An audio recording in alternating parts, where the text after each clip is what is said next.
हाय बच्चों, मेरा नाम मनमीत है और मैं ट्रांसफॉर्म स्कूल्स के साथ काम करती हूँ। आशा करती हूँ कि आप सभी सुरक्षित होंगे, रेगुलरली मास्क पहन रहे होंगे और अपनी मेंटल हेल्थ, इमोशंस और एंगर का भी खूब ख्याल रख रहे होंगे। तो बच्चों, आज का सेशन शुरू करने से पहले मैं आपसे एक छोटी सी पहेली पूछती हूँ। आप जो टीवी पे मूवीज़ देखते हो, स्कूल और लाइब्रेरी में किताबें पढ़ते हो, यूट्यूब पे वीडियोस देखते हो, इस सब में क्या कॉमन है? शायद आप में से कुछ लोग गैस कर पाए होंगे। इसमें कॉमन है एक कहानी। हम लोग जब स्टोरीज़ और स्टोरी टेलिंग के बारे में सोचते हैं तो हमारे सामने शायद कुछ बहुत कॉमन विजन्स आते हैं, जैसे कि किताबें पढ़ना, किसी सुंदर से पार्क में बैठ के कॉमिक पढ़ना, या फिर अपने फ्रेंड्स एंड फैमिली के साथ एक सर्कल में बैठ के किसी की कहानी सुनना। ये सब बहुत ही खूबसूरत सीन्स हैं, है ना? स्पेशली जब हम इन काफ़ी सुंदर सीन्स को कोविड के चलते अपनी रोज़ की ज़िंदगी में बहुत मिस कर रहे हैं। लेकिन दोस्तों, आज हम जिस तरह से स्टोरीज़ और स्टोरी टेलिंग की बात करेंगे, उससे शायद हमारा जो डेफिनेशन है स्टोरीज़ का, वो काफ़ी एक्सपैंड हो जाए और फिर हम अपने घर में, अपने आसपास और यहाँ तक कि अपने अंदर काफ़ी कहानियाँ ढूंढ पाएँ जो हमें खूब एंटरटेन रखें, और शायद ऐसी कहानियाँ लिख और सुना भी पाएँ। तो क्या आप जानना चाहोगे इस बारे में? बच्चों, कहानी असल में एक बहुत ही सिंपल चीज़ होती है, वो जो आपको बिना हिलाए एक जगह से दूसरी जगह ले जाती है ना? सिंपल। किसी भी स्टोरी के कुछ बहुत अहम भाग होते हैं जिसे हम एलिमेंट्स ऑफ द स्टोरी कहेंगे। इसे आप एक बिल्डिंग की तरह सोच सकते हो। जैसे एक बिल्डिंग बनाने में सीमेंट, ब्रिक्स, खूब सारे लोग और उनके हाथों की मेहनत लगती है और उसके बाद कुछ सजावट भी की जाती है, उसी तरह से किसी भी स्टोरी में उसके बिल्डिंग ब्लॉक्स होते हैं। काफ़ी सारे राइटर्स, लिंग्विस्ट्स, थ्योरिस्ट ने अलग अलग पार्ट्स आइडेंटिफाई किए हैं एक स्टोरी के, लेकिन कुछ कॉमन है जिस पे सब अग्री करते हैं, जो कि बेसिक एलिमेंट्स कहे जाते हैं। ये हैं प्लॉट, कैरेक्टर, सेटिंग, थीम। इन चार के अलावा एक और इम्पॉर्टेंट एलिमेंट है जो इन सबको जोड़ के रखता है, वो है स्ट्रक्चर। चलिए एक एक करके इन एलिमेंट्स को समझते हैं। सबसे पहले है प्लॉट। प्लॉट का मतलब है सीक्वेंस ऑफ इवेंट्स, यानी आपकी स्टोरी का बिगनिंग, मिडल और एंड क्या है। पहले क्या हुआ, उसकी वजह से क्या हुआ, अच्छा उसके बाद क्या हुआ, और फिर एंडिंग पे कैसे पहुँचे। ये काफ़ी सिंपल डेफिनेशन है, लेकिन बहुत सारे राइटर्स ने प्लॉट के साथ काफ़ी एक्सपेरिमेंट्स भी किए हैं। जैसे कि कुछ प्लॉट टाइम में आगे पीछे जाते रहते हैं। आप सब लोगों ने फ्लैशबैक मूवीज़ या ड्रीम सीक्वेंस सीन्स या फिर फ्यूचर टाइप की स्टोरीज़ ये सब सुनी होंगी या मूवीज़ में देखा होगा। कुछ ऐसी किताबें और प्लॉट्स भी होते हैं जो सेम प्लॉट को, सेम स्टोरी को अलग अलग कैरेक्टर्स के पॉइंट ऑफ व्यू से बताते हैं। तो ये ले आता है हमें दूसरे अहम भाग पे या एलिमेंट पे, जो है कैरेक्टर्स। अगर हम स्टोरी को बिल्डिंग की तरह इमेजिन कर रहे थे, तो कैरेक्टर्स वो हैं जो इस बिल्डिंग में रह रहे हैं, इसमें आ जा रहे हैं और इसे और कलरफुल बना रहे हैं। आपको पता है, बहुत सारे फेमस राइटर्स और स्क्रीन प्ले राइटर्स का ये कहना है कि उनको प्लॉट से भी पहले एक कैरेक्टर सूझा और वो स्टोरी लिखते लिखते कैरेक्टर ही प्लॉट बनाने लगे। वो कैरेक्टर ने अपनी खुद की एक लाइफ ले ली जिससे स्टोरी आगे ड्राइव होती गई। है ना इंटरेस्टिंग? अब कैरेक्टर्स के बारे में सोचते सोचते आप ये भी डिसाइड कर सकते हो कि आपकी स्टोरी की वॉइस क्या होगी। इसको सोचने का बहुत सिंपल तरीका है, क्या कोई कैरेक्टर खुद अपनी स्टोरी बता रहे होंगे, या फिर वो कैरेक्टर्स अपने आसपास के कैरेक्टर्स की स्टोरी बता रहे होंगे, या फिर कोई ऐसा नैरेटर है जो सारे कैरेक्टर्स की स्टोरी देख पा रहे हैं और उस स्टोरी को बता रहे हैं। तो नेक्स्ट आती है स्टोरी की सेटिंग। अब ये सेटिंग क्या चीज़ है? सेटिंग को एक जगह की तरह सोचा जा सकता है जहाँ पे आपकी स्टोरी बेस्ड है, यानी कि आपकी स्टोरी, आपके कैरेक्टर्स ये कहाँ रहते हैं, ये कहाँ से आए, उनके आसपास का माहौल कैसा है।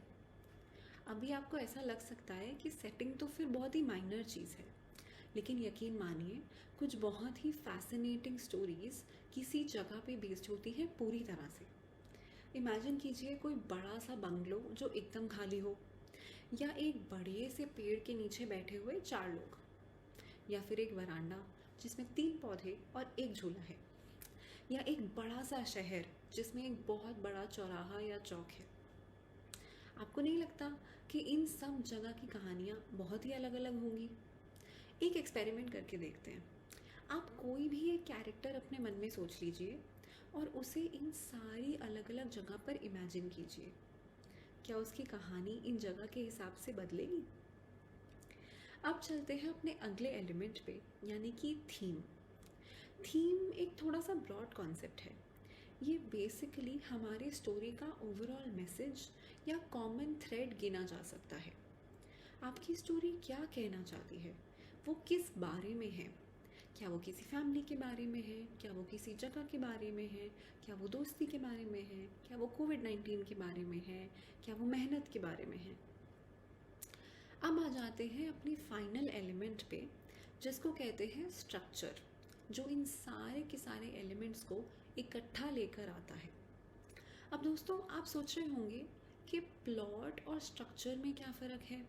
स्ट्रक्चर तो वैसा साउंड कर रहा है जैसे कि किताब के शुरू में जो कंटेंट्स वाला पेज होता है ना, जिससे आपको पेज नंबर पता चलते हैं, उसको स्ट्रक्चर नहीं बोलते। प्लॉट बताता है कि पहले ये हुआ, ये फिर ये हुआ, तो स्ट्रक्चर का काम भी तो वही है। आप सही हैं, लेकिन स्ट्रक्चर और प्लॉट दो बहुत अलग चीज़ें भी हो सकती हैं डिपेंडिंग ऑन द स्टोरी।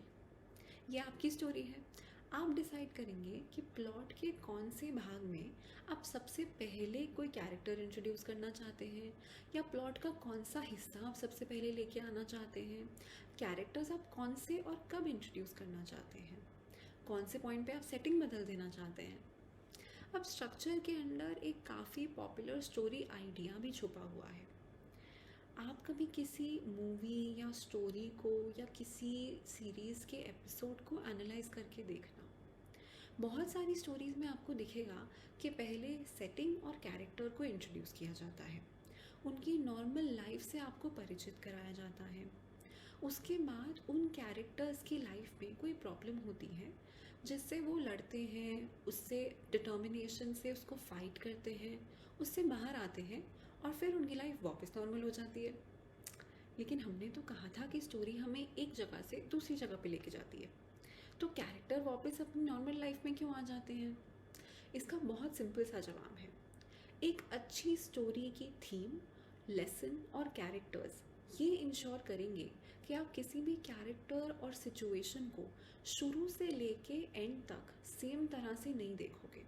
वो स्टोरी जैसे जैसे इवॉल्व होगी, उसका प्लॉट जैसे जैसे इवॉल्व होगा, कैरेक्टर्स भी वैसे वैसे इवॉल्व होंगे।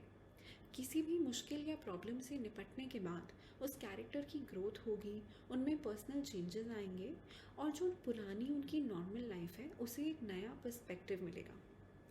एक बहुत करंट एग्जाम्पल अगर मैं लूँ, तो सोचिए अगर कोई 10 इयर्स के बाद 2020 या 2021 की स्टोरी को लिखता है, तो कोविड से पहले और बाद की दुनिया शायद काफ़ी सिमिलर भी हो। लेकिन आप सब जानते हैं कि इन 2 साल में काफ़ी कुछ बदल गया है और हमने बहुत कुछ सीखा है। तो शायद हम 2022 में सेम लोग नहीं रहेंगे, चाहे आसपास की चीज़ें काफ़ी सिमिलर हों। इसी नोट पे मैं आपके साथ एक सीक्रेट शेयर करती हूँ। जब 2020 शुरू हुआ था ना दोस्तों, तो मैंने एक ब्लैंक पेजेस वाला जर्नल ख़रीदा था, ये सोच के कि मैं इसमें रोज़ लिखूँगी, खूब घूमने जाऊँगी, उन एक्सपीरियंसेस के बारे में लिखूँगी जो मैं घूम के एक्सपीरियंस कर रही हूँ, दिल्ली के सारे मॉन्यूमेंट्स एक्सप्लोर करूँगी। अब वो जर्नल मैंने 2 महीने तो भरा, उसके बाद कोविड आ गया मार्च में। मैंने रोज़ लिखा तो ज़रूर, लेकिन दिसंबर में जब फाइनली मैंने वो जर्नल खोला, तो मैंने ये सोच के खोला और थोड़ा उदास होके खोला कि मेरा तो पूरा साल वेस्ट हो गया।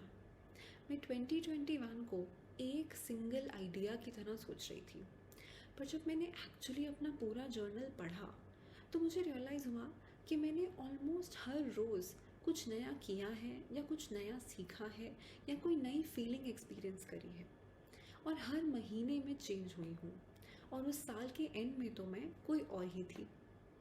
इनफैक्ट क्या आप जानते हैं कि ग्लोबली ये रिसर्च प्रूव कर चुकी है कि आप अगर अपनी कहानी लिखते, बताते, सुनाते हैं तो आप अपनी खुद की रियलिटी को बेटर एम्ब्रेस कर पाते हैं और बेटर एक्सपीरियंस कर पाते हैं।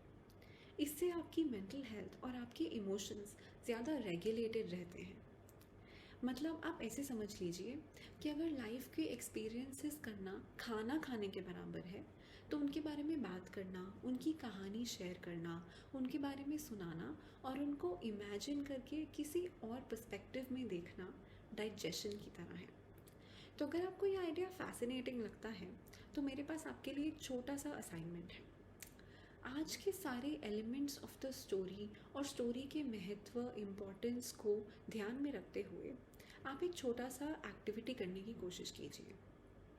आप 2020 या 2021 में से या फिर over a period of time कोई एक स्टोरी सोच के बनाइए। ये रियल भी हो सकती है, इमेजिन्ड भी हो सकती है। इसके कैरेक्टर्स आपकी ज़िंदगी में बेस्ड हो सकते हैं या फिर आप उनको इमेजिन भी कर सकते हो। ये अर्थ में भी बेस्ड हो सकती है और किसी और वर्ल्ड में भी बेस्ड हो सकती है। क्या ये आपकी अपनी कहानी होगी या कुछ ऐसा होगा जो आपने न्यूज़ में सुना है, आसपास के किसी इंसान की कहानी सुनी है? और इसकी थीम क्या होगी?